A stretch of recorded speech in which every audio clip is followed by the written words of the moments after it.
नमस्कार दोस्तों, मेरे YouTube चैनल पर आपका स्वागत है। आज की कहानी है एक नालायक बेटे का प्रायश्चित। दिसंबर का महीना था, कड़ाके की ठंड पड़ रही थी। माता वैष्णो देवी के दरबार में जाने के लिए भक्तों का हुजूम लगा था। पैदल जाने वालों की भीड़ टोलियों में माता के जयकारे लगाते हुए जा रही थी। वहीं कोई वृद्ध या अक्षम लोग टट्टू पर सवार होकर जा रहे थे। सभी के चेहरे पर एक अद्भुत आनंद की आभा चमक रही थी। अपने दुख दर्द को भूलकर लोग जयकारे लगाते हुए माता के दरबार की ओर बढ़े जा रहे थे।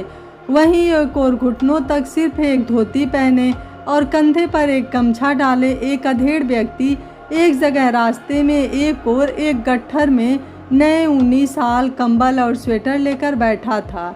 जैसे ही वह किसी वृद्ध महिला या पुरुष को देखता, उनकी तरफ दौड़ता और शाल, स्वेटर और कंबल लेकर जय माता दी कहकर उनकी तरफ बढ़ा देता। कुछ लोग कंबल, शाल आदि माथे से लगा कर ले लेते, वहीं कुछ लोग संदेह करते और ले लेते थे।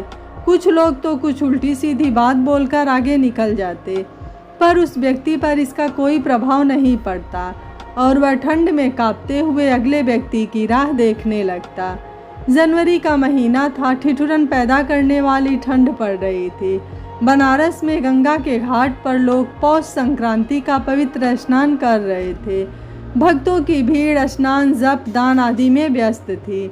लोग पंडितों को श्रद्धापूर्वक दान दे रहे थे। वहीं भिखारियों का भी जमावड़ा था। वे करुण दृष्टि से उन भक्तगणों को देखते और भीख मांगते, पर सभी तो स्नान, जप और दान में ही परमार्थ समझते थे। किसी ने भी भिखारियों की तरफ आंख उठाकर नहीं देखा। एक अधेड़ व्यक्ति वहां से कुछ दूरी पर वस्त्र और कंबल लेकर बैठा। उसके तन पर घुटनों तक धोती और कंधे पर एक गमछा था। ठंड की परवाह किए बगैर वह सभी भिखारियों को वस्त्र और कंबल बांटा।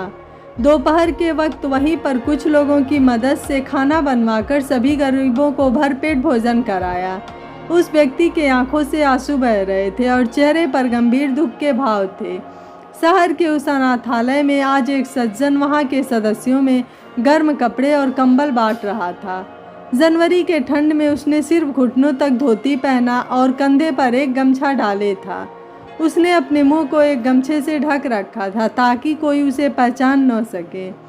उसने लोगों का हाल चाल पूछा और उनमें फल बांटे।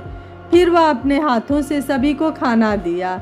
हर साल की तरह आज भी आया और अपना काम करके चला गया। यह हर साल होता, पर कोई इस व्यक्ति को नहीं जानता था। रामधन एक मध्यम वर्गीय परिवार का लड़का था। उसके माता पिता ने उसे अपनी खुशियां कुर्बान कर अपने इकलौते लड़के का पालन पोषण किया। बड़े होने पर उन्होंने उसका विवाह कराया और अपने बेटे और बहू को बुढ़ापे का सहारा मानकर बड़ा आस लगा रखा था। उन्होंने अपने बेटे से तीर्थ यात्रा करने की और काशी और वैष्णो देवी के दर्शन करने की इच्छा जताई। बेटे के कुछ बोलने से पहले ही बहू ही बोल पड़ी, हाँ, वह तो आप लोगों के लिए ही कमा रहे हैं। सारी कमाई आप लोगों के तीर्थ यात्रा करने पर ही लुटा दें, फिर हम रास्ते पर भीख मांगते नजर आएं। आप तो यही चाहते हैं ना? आपने किया ही क्या है इनके लिए जो इतनी उम्मीद रखते हैं? चुपचाप घर में 2 रोटी खाकर एक कोने में पड़े रहिए, ज्यादा अपना मन मत बढ़ाइए। पत्नी के इतना बोलने पर भी रामधन के मुंह से एक बोल तक नहीं छूटे। पिता के आंखों से झरझर आंसू बहने लगे थे। रामधन एक सरकारी दफ्तर में काम करता था और परिवार आराम से चलाने लायक उसकी आमदनी थी। रामधन और उसकी पत्नी आराम की जिंदगी जी रहे थे, पर वे दोनों उसके माता पिता को ठीक ढंग से नहीं देख रहे थे। वे दोनों ऐसो आराम से रह रहे थे, पर अपने वृद्ध माता पिता को 2 वक्त की रोटी ढंग से आदर से नहीं देते थे। रामधन अपने पत्नी के हाथों की कठपुतली था और उसके इशारों पर नाचता था। अपने माता पिता को ठीक से खाना नहीं देता था और वस्त्र भी नहीं देता था। उन्हें घर के पीछे वाले एक कोठरी में रहने को कहा, जबकि वह और उसकी पत्नी अच्छा खाना खाते, अच्छे घर में रहते। उन्हें इस बुढ़ापे में खुद खाना बनाना पड़ता। उन्हें खाना बनाने के लिए ढंग की खाद्य सामग्री भी नहीं देता था। बेचारे कभी एक वक्त की सूखी रोटी खा लिए तो दूसरे वक्त भूखा रहना पड़ता था। फटे कपड़ों में वे रहते, पर वह नए कपड़े नहीं देता था। इस तरह के बर्ताव से दोनों वृद्ध माता पिता बहुत दुखी होते और आंसू बहाते, पर रामधन और उसकी पत्नी पर इसका कोई असर नहीं पड़ा। एक दिन भूख से पीड़ित उसकी माँ चल बसी। दिसंबर की कड़ाके की ठंड पड़ रही थी।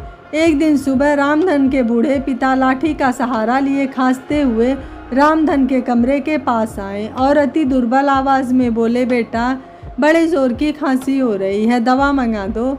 और रात को बड़ी ठंड लग रही है, हड्डियाँ जम जा रही है, एक पुराना कंबल ही दे दो बेटा। अंदर से रामधन की पत्नी चिल्लाई, दवा मंगाने के लिए यहाँ हमने कोई अस्पताल नहीं खोल रखा है और खांसी से मर तो नहीं जाओगे, और घर में हमारे लिए ही कंबल नहीं है। रामधन रहा पत्नी का टट्टू। वह नज़रें चुराने लगा। सुबह की पहली किरण फूटी। रामधन रोज की तरह उठा। पीछे से कोई खांसने की आवाज़ नहीं आ रही थी। रामधन को कोई अज्ञात आशंका हुई। वह पीछे के कमरे में जाकर देखा। वहाँ का दृश्य देखकर वह स्तब्ध हो गया। उसके बूढ़े पिता हमेशा के लिए ठंडे हो गए थे। उनके घुटने मुड़कर पेट के अंदर धंसे हुए थे। तन पर एक फटी धोती घुटनों से ऊपर बंधी हुई थी और एक पुराना गमछा उस प्राणहीन देह को ढकने में असमर्थ था। बाबूजी, रामधन के मुंह से एक चीख निकल गई। वह बुत बनकर खड़ा रहा। विधि के आगे किसी की नहीं चल। घटना के कुछ ही दिन बाद रामधन की पत्नी निमोनिया से पीड़ित होकर चल बसी। अब रामधन इस दुनिया में अकेला हो गया था। जिस पत्नी के मोह जाल में फंसकर वह अपने माता पिता को अनेक कष्ट दिया था, वह भी चल बसी। अब रामधन को अपने किए पर अत्यंत पश्चाताप हो रहा था।